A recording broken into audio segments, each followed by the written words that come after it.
The broader context of the Bondi attack is complex, sometimes divisive and very sensitive. It can be confronting for adults, but children are also being exposed. Parenting expert Di Wilcox joins us. Thank you for coming in, Di. How can parents begin to have these conversations with their kids? It's really important, Mon, that parents let their children know that they're willing to make the time and space to talk to them.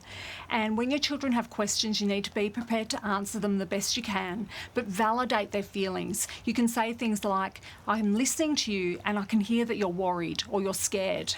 Is that what we should do if they have really difficult questions that we can't answer?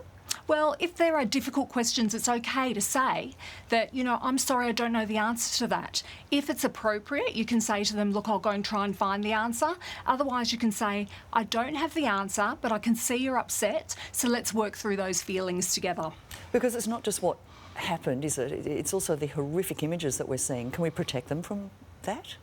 Look, as parents, it's really important that we're mindful of the content our children are exposed to.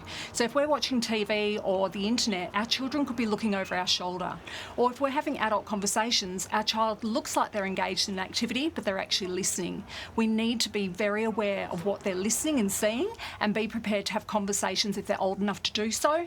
Otherwise, make sure the content is age appropriate. So how do we strike that balance then between protection and education? We do need to strike a balance between education and protection because there are times as parents we won't be there to protect our children. So it's better if we completely prepare them and not totally protect them. So what that means is teach your children, if they are in a difficult situation, some steps they can take. So for example, yesterday we saw a lot of children separated from their parents. We can prepare our children by saying to them, most adults are good. So you can ask an adult for help, but you don't go with a stranger to an isolated area. You stay in a group until the police can reunite us, but put those plans in place. There's been a lot of hateful dialogue since the event, Di, as well. What's the best message that parents can pass on to their kids at a time like this? First of all, reassure your child that there is more good than there is bad in this world.